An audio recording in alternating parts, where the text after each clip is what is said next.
I feel we've broken way too many things. And this is another stream of work within possibility studies, the ethics of possibility. This idea that if something could be, does it mean that it should be? I'm working with many colleagues, but with Ron Baguetto from Arizona State, we're talking about slow AI. From a creativity and / possibility perspective, it's interesting that we should not jump to solutions that quickly. A lot of creativity work, innovation work shows that actually it's the waiting and the incubation that makes things grow and take a different turn.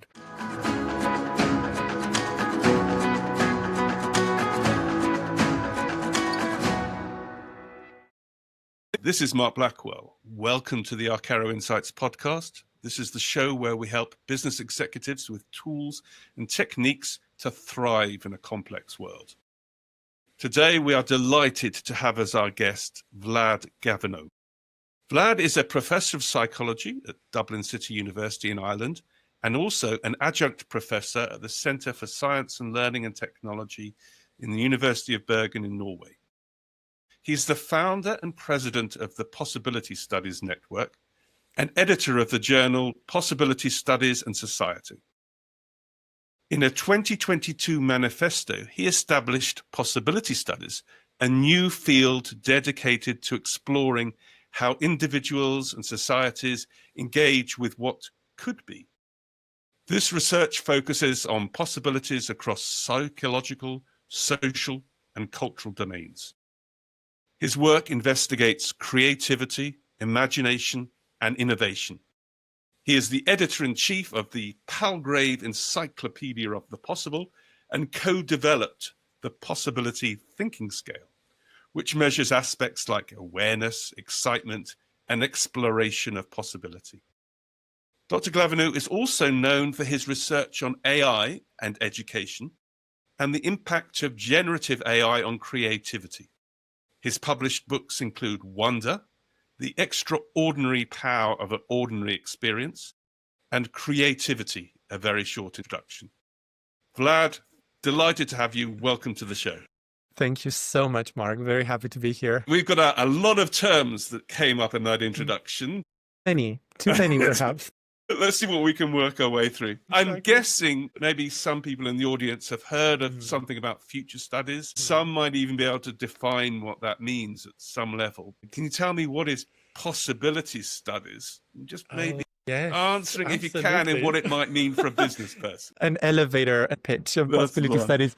Well, listen, possibility studies is something that speaks to our human existence, I think, first and foremost, because as I like to say, we as human beings, and I'm not disregarding animals here, we're just talking about humans for a moment, we live at the same time within the present, within the immediate, and we can bring other things into our present, things that are not here, things that are virtual, things that are we can imagine the past, we can think towards futures, we can look at alternatives, we can think in terms of as if, what if, thinking processes. So the possibility studies is really like a big umbrella that brings together people who study agency, creativity, imagination, improvisation, serendipity, counterfactuals, awe, wonder, curiosity, futures thinking, utopia, dystopia, and the list goes on. What do we all have in common? Is this idea of studying, the human drive, the propensity we have to engage with something beyond our immediate environment. And that has huge implications, for business, family life therapy, and I'm sure we're going to explore some of them here. Interesting. So I've read about this a little bit, and there's lots of techniques, and I know you've got some key questions. Yeah. But, typical business executives at the moment, they're thinking, well, I've got to create so much more with so much less. There are constraints which just block and appear to impede everything that I do. In other podcasts, we're beginning to explore the idea that constraints are at least a key to innovation. Right. So in your world, how do constraints work in helping possibility happen? That's a beautiful question. And I think it goes at the heart of one misconception. There are always misconceptions, aren't there, about things? But one of the things to dispel would be the idea that the possible, the opposite of the possible is the real. And I think this is where, business people, but other people as well might think, Possibility study sounds fascinating and, children's dreaming and fiction and fantasy, but actually it's much, much more than that. Of course, it covers some of those wild possibilities, but in reality, possibility is about reality. It's about how we engage with reality.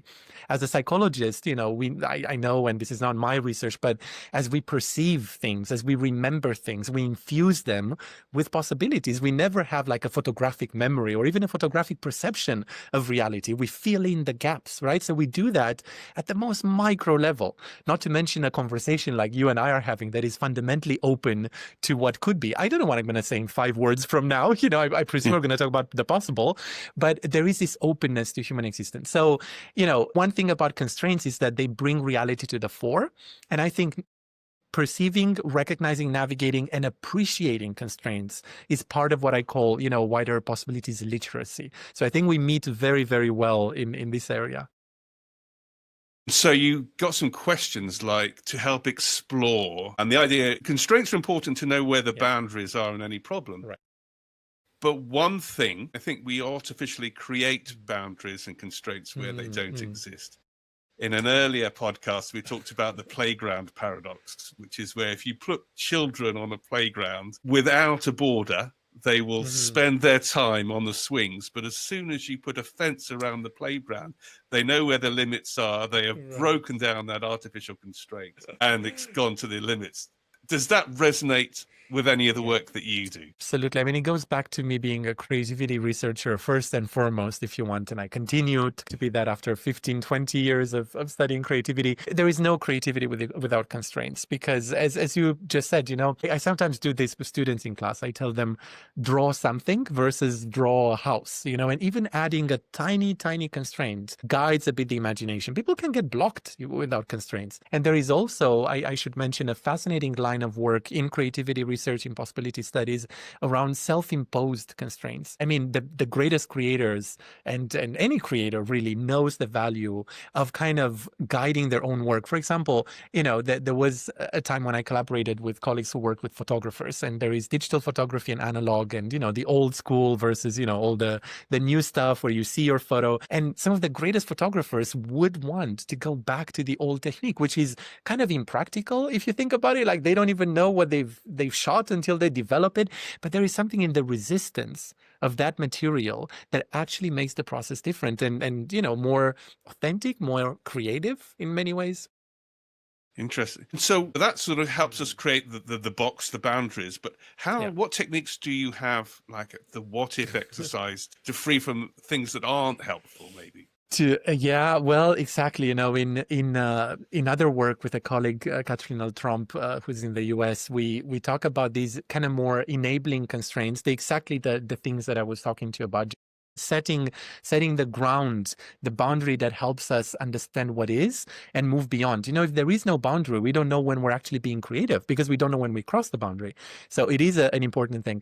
But then you have these other constraints that we also have that we internalize that basically block us from ever going beyond what is. So I think, there are different techniques. One of them obviously is playfulness. I mean, I'm going to probably mention this word again and again, but there is something so deep and powerful about play. When we hear again of play as adults, as people working in business, and not only we think of children, this is children's stuff. But actually playfulness is again a human trait. And we're being playful again right now in our conversation. And we use humor. We make things more relative, more open, more flexible, and we allow ourselves to make mistakes. One of the things that are just fundamental for creativity, innovation, possibility thinking is this idea of risk taking, managed risk, fast, intelligent failure, as some people would, formalize it. But this idea of allowing yourself for things to go wrong and to learn from that. And I think with constraints, you need to push back, you need to add and take out constraints. And it just becomes fascinating as a process. I very much agree with you. We talk about psychological safety and we talk about, fast to fail and something. But the reality is there are some things that you do in business where you cannot fail. Of course. The consequences of failure are pretty big. Right. If you build a factory and build a machine that doesn't work because of its poor design, that's a lot of money down the drain. So trying to, that I'm more and more interested in recognizing that we're always learning like children, and finding situation where we can learn skills in experiential learning or game playing, to do that in a safe zone where if it goes wrong, it's fine, but that prepares you for going live, as it were. Yeah. I mean, it reminds me of, isn't it the Silicon Valley motto? One of them, move fast and break things. And sadly, I feel we've broken way too many things. And this is another stream of work within possibility studies, the ethics of possibility. This idea that if something could be, does it mean that it should be? I think there is almost like a bias in the way we think that if we imagine something, then we have to make it happen, or we should get it. And adding to that playfulness, I mean, another stream of my work, because I come from social psychology, which is a bit atypical for people looking at creativity. It's all in the mind and individual brains and so on. But I'm really interested in self-other relations, the way we work in groups in society. So for me, it's always important, even as we play and especially as we create, explore the possible, to understand that it is a joint endeavor. Even when we do it alone, we're never, completely outside of society and culture. So the existence of other people, the fact that we create with and for others, we play with others, gives us a sense of responsibility, or should give us a sense of responsibility. Kids care for each other. That's how the play goes on. Play would all stop in violence. So I think there is a secondary lesson there, as you said, around responsible playing or careful playing. We should be careful, because that's how you started, careful with how much you break, but careful with double L as well. So I'm going back to that idea of how does compare and contrast future studies with possibility studies? Yes. Yeah. Well, thank you for asking, because I'm asked all of these things by many people, and I do have an answer. Actually, I even have a short published piece on that. The thing is, future studies is a fantastic field.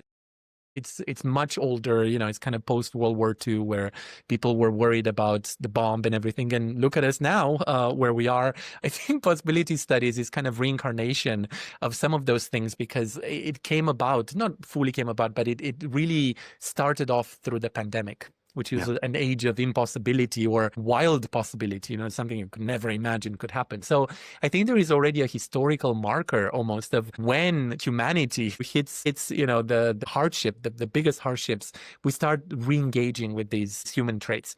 So the difference is, or one of the differences, future studies obviously is a lot about the future. I think it is in the name. While in possibilities, we expand. The future is a complete area of possibility, but the past is also something we play with creatively. Think about alternative histories. Think about post-truth in the dark side of possibility, but we actually reimagine the past as well. We look at the present and we look at possible presents. We look at possible selves. We look at possible worlds. It's a huge work in philosophy around that. So I would say that, and for those futurists or future literacy people listening, this is not it's not a competition. We collaborate and integrate, but the future is one domain of possibility among others. And one of the ideas I sense from the work is that interacting with the system and the environment, and you mentioned earlier, the ethical selection plays a bigger role. Is that a fair comment? Yeah, absolutely. I mean, the system is the beginning. In my work on creativity, I often talk about what is the unit of analysis? What do we focus on when we talk about creativity? Very often we focus on the product, the idea, what's being created, and the person. But these are not isolated things. First of all, what links them is a process. So process brings in time. And with that, you have the person in a context. I often talk about actors or agents of creativity versus, or in relation to audiences.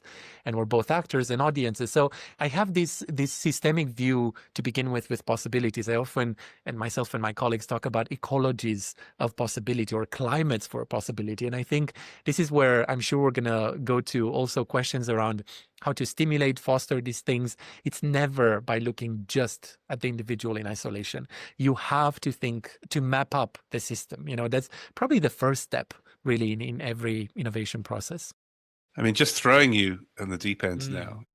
Please. So obviously, and let's see how far we can go in exploring, bringing out the concepts of possibility studies in my questions. There's, Sam Altman and many other people are thinking about where to take AI in the future, because there are many ways it could go. What could possibility studies bring to that question? Wow. Well, AI, yes, this is the deep end that keeps getting deeper. I'm going to pick up from where we left off with the system.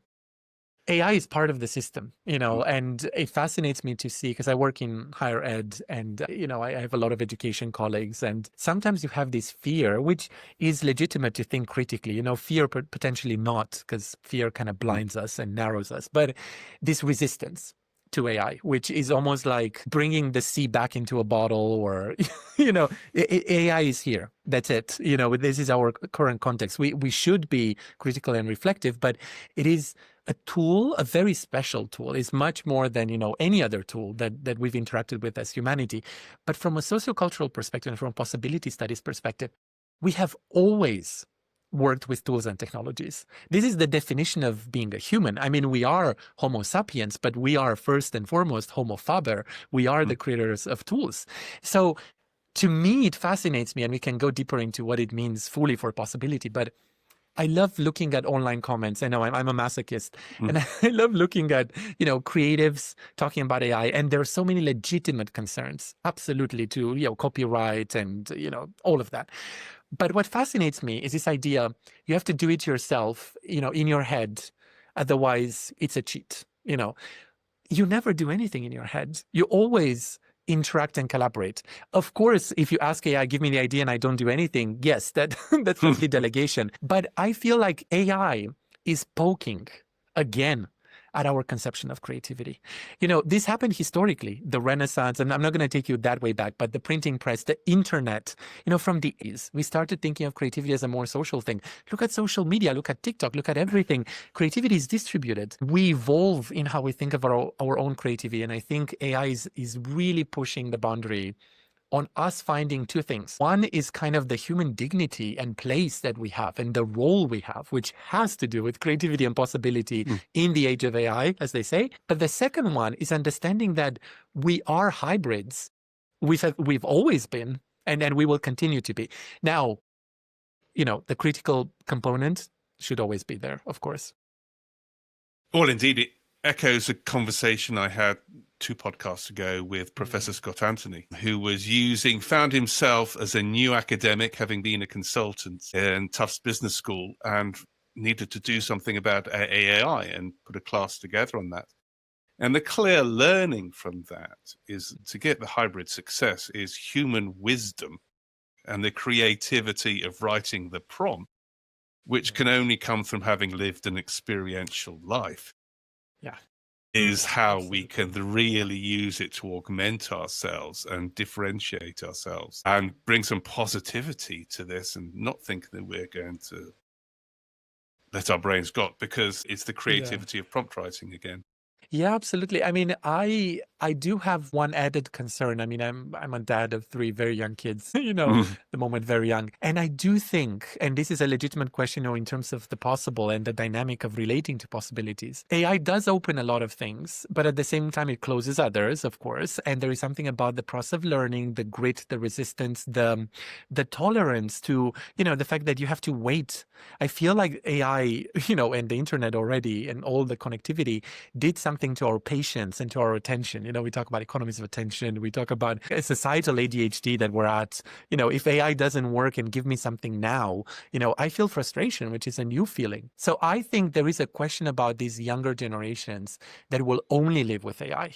Because I think, and I completely agree with your guest before, there is always an element of creativity. There is always, and I feel like for some of us who've seen the world before, AI has been around for a long time, but public use of AI, and now there is a lot we can draw on. But I do sometimes wonder when AI eats and consumes its own products more, and when kids, they will not have written an essay by themselves. How would that dynamic go? So yeah, there are legitimate questions there as well. Indeed. Okay, so being positive, does it mean that we can more carefully about the skills that we should be cultivating in education in the future, so that we use AI as an augment? And what is it that possibility studies can help? I'm thinking about, one of the areas I remember from years ago when I first met you, perspective taking is a big AI, ethics, meaning. Are these some of the themes that in your work highlight the difference between man and the machine that we should focus on in Mm. education. Absolutely. I mean, all these words, are still very much with me. They're very much what we talk about with possibility studies. I do have to, coming back to what I said about dichotomies and what's the unit of analysis and how we often think of the mind isolated. I think a better question at times is not what separates us in this very, as if we can exist completely independently. It's about the relationship and what we do with it. I mean, a lot of my work, and I think most of my colleagues, is about practice and action and how we actually together, negotiate meaning or create meaning, or we interpret, we evaluate.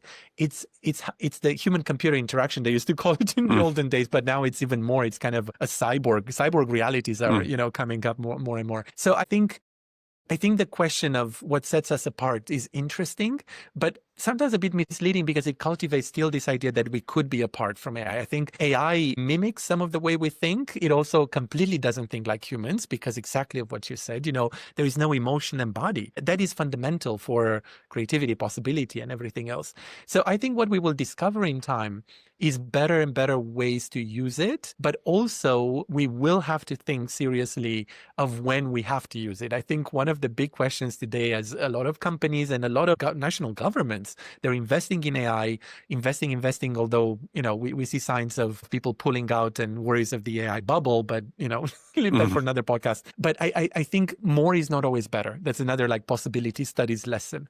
So I think one of the big skills would be when and how to use it and not to always jump to using it. So practically, what would that mean to a manager of a team? Say they give me a concept. They're thinking about entering a new market or launching a new product. How could, with this hybrid nature, mean in practice? Yeah. Well, that's a great question. I mean, it's always very contextual, but I've been consulting sometimes with different companies, and quite recently I gave a big session on futures, and AI was there, and it was very tech related because how can you think of futures without tech, really? So first of all, I think there is something about, as you said, grounding ourselves in human experience first in terms of any new market, any new customers and clients or whatever we would call them. There is a bond of perspective. So even as AI could help us, for example, there's an old design method, the personas method, which creates almost like little stories around different target clients or customers or things like that. AI could help us a lot write those, but it cannot just, come up with them out of nowhere, or it cannot do it unguided by our experience. I think as we use these AI tools like descriptions for imagination, AI cannot do the imagining for us. There is something about you yourself being a user or perceiver or whatever of a product that no AI story can kind of replace. So I think as AI can help you think of next steps, create a plan, do a personas type of exercise, we and managers will have to think about first and foremost the human relations they have. You can never sit at your office, never get out, never use the product or meet a client. Those old focus groups, they will still be there. Probably there's going to be an AI participant among those. You're echoing another conversation I had with Scott Belson, and we discussed this because there's a concept of jobs to be done, which was invented by Clayton Christensen, which is fundamentally people hire products to get a job done. And one of his famous stories is about when goes to McDonald's to get a milkshake. It's not because they're thirsty, but because they need something to do on the 30-minute commute to work. And so this is the job to be done, is to be occupied by that thick milkshake for 30 minutes. And we came to the conclusion that AI will probably have a good job at good idea at figuring out some of these. But it's going to fail badly even in the creation. Some of these, like, for example, talked about relationships. One of the most highest level jobs P&G has for one of its detergent brands is to be a responsible parent. Right. In other words, that's the reason why they're selecting a branded detergent, because they don't want their kids to look bad on the football pitch or scratch or something like that. So one is, we've got a long way to go on, imagining what the jobs to be done of humans are, and even further in the prioritization of what's most important to any one person or one individual versus another. So personally, I'm, in my world, very comfortable that there's a long way to go before it's going to overtake. And it's really important to remember that a lot of things we do aren't so-called rational when I use that. Also, that again, that's what makes us human. We know that for a long time in psychology, exactly that we're not fully rational, and we shouldn't even aspire potentially, because some of the best things in life, but arguably creativity as well, depends on this messiness and even unconscious elements and things like that. I would say the jobs to be done is very interesting to me because it brings time back. And I think what AI is a maximizer of possibilities. Now, I know people are critical about how some of them are very predictable, some of them are wrong, some of them are hallucinated. Absolutely. But still, when you input something into AI, it's going to be like, here are 6 ideas, connected to that. Would you like them to follow through on any of them? Now, there is a problem here, 2 problems actually. And one, I'm working with many colleagues, but with Ron Beghetto from Arizona State, we're talking about slow AI. And this is not our invention as a term. And the slow movement has been going on for many years. But from a creativity and / possibility perspective, it's interesting that we should not jump to solutions that quickly. A lot of creativity work, innovation work shows that actually it's the waiting and the incubation that makes things grow and take a different turn. So we can have easy creativity if we want it, but we should slow down AI. And I think there are bots and chatbots, and I know Ron is doing a lot of those, who actually ask you more questions that give you more answers. So that's one way of using AI still, with that in mind. The second one is the time we free. I mean, I notice that in my own work. I occasionally use AI, I say that on camera, and you save time. I mean, you all of a sudden something you would have done in 2 days materializes, and you edit and then what do you do next? That's such a big question for me, because it goes back to the job to be done, the detours we take as humans.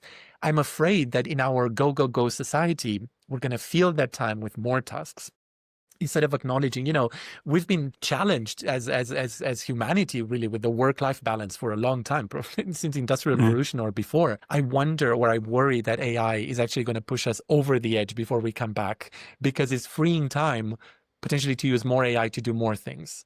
So that's something, a conversation I have with myself. I will tell you that. But yeah, that's that 2 issues. Yeah.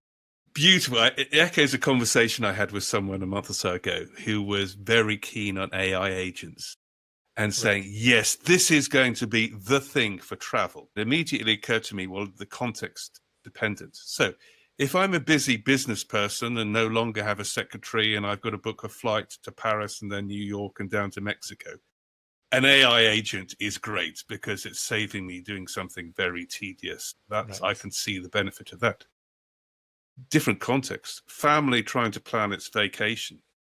The whole planning of the vacation and the discussion and the disputes and the different perspectives is part of the fun of having a family vacation. And you risk taking that away. And so it echoes exactly what you're saying about the slow AI. I thought that was... Yeah, no, absolutely. And having a vacation is my second point. Right. Yeah, indeed.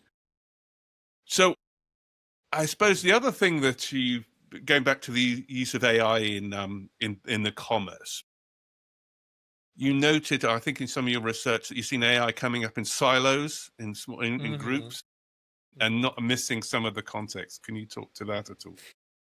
Yeah, well, the context, we come back to our theme, isn't it? It's very interesting because AI can give you a lot of context, but there is something about selecting context that we have to do as humans, and we always do. Our attention is selective. The attention, the capabilities of AI are also selective, but they overtake us by a lot, in terms of speed and kind of mapping it can do quite quickly. But I think not everything in our context is relevant. So that is a big question. What difference makes a difference? I was writing back in the day about that.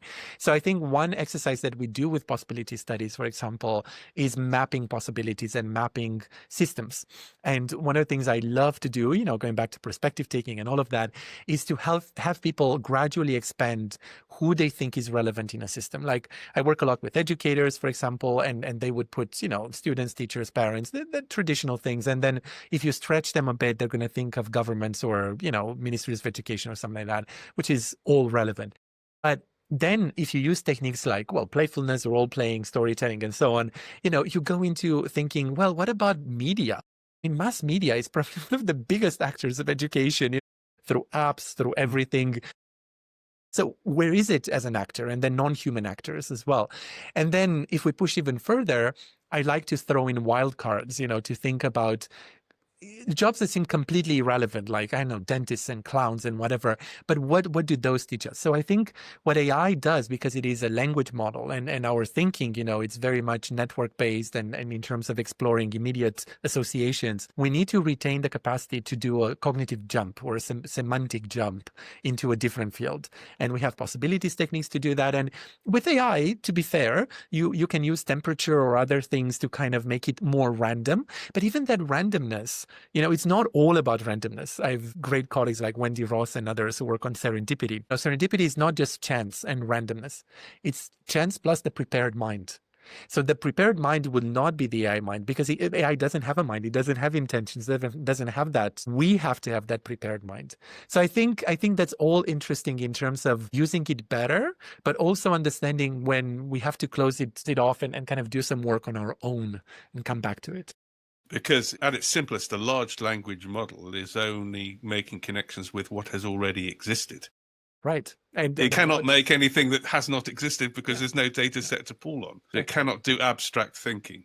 Exactly. And, in fairness, our minds are also very grounded in what we know. And AI would know or have learned potentially more than we can. But as we come back to those ideas of perceptual learning, of embodied learning, of emotional types of learning, that's out of reach. The emotional language is there, but the emotion is missing. So there are definitely things we will access that AI will never. But I think, how can we make this useful in the workplace is so humans can differentiate because of abstract thought. Your set of questions, what if this constraint didn't exist, and so forth, are tools which help people, as I say, tell me if I'm wrong, enable more abstract thinking, enable more new connections than had not existed before to be formed. Is that a fair assessment of how the tool could be used? Yeah, absolutely. I'm quite excited about Ron develops possibility bots. So if those people are interested, can just Google or search possibility bots, and they're among us, you know what I mean? So I think you can implement some of these principles into chatbots and work with them. There are a few things here. First of all, the dependency on these chatbots. Who's deciding on the principles? It will have to be a vision coming from leadership, from managers, from teachers, from co-created with employees and students and others. But there is something about the choice. You can do many things with possibilities, and we know we develop plenty of tools. We can spend a good hour more talking about those. But when to choose what works and why do things work, that's again the human kind of thought coming in. Is creating dependence. Going back to what we said, it's not only getting the idea, it's how you get it and what it does to you and to your self-image, to your time and to your attention. And I think there is value in using it in moderation or using it smartly. I mean, that's a smart use of AI would probably be the #1 master's level degree that's going to be in the future, MSc in smart AI use. I'm calling that, I'm not a futurist. I'm going to call that. I mean, already prompt engineering, and you mentioned, it's here. But yeah, so I think there is something about selection of tools. There is something about the process itself that doesn't always have to be AI supported. And there is something about evaluation. Evaluation is a big theme in creativity as well. For a long time, creativity has been obsessed with divergent thinking, production, ideation. But we know that convergent thinking, evaluative thinking, I mean, they're a huge piece of that puzzle. It's similar with AI. Who does the evaluation? We know that AI needs to be monitored, and not by another AI. It's really by a human. And there is something so fundamental and so creative in evaluating things. And I think we're going to recover, and we should rediscover the creativity of interpreting, evaluating, and using, which is, again, in our remit. But no, I'd like to know more about the divergent thinking, because one of my, I think you've heard this on all the podcasts, is that, and it goes back to the idea of boundaries. I hate it in an ideation when people say, think out of the box, or blue sky thinking, because for me, that immediately shuts down my brain. I think it's got something to do with not having boundaries in place. So that's one of you need to have the box to put yourself in to be creative. You need the constraints. But I think I really enjoy it. We always think about creating new ideas, but the convergent bit is actually making choices from that. Yeah.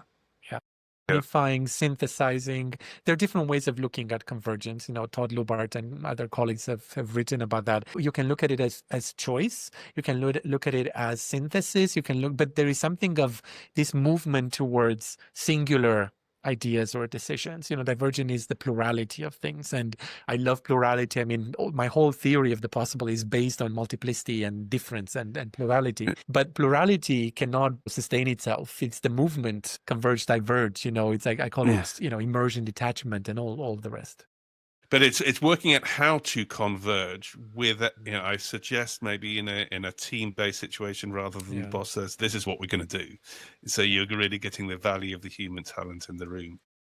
Yeah, exactly. And then you can get new perspectives with AI. I mean, I think it's wise when important decisions are being made to run them by AI, to kind of, see what the AI systems could bring up.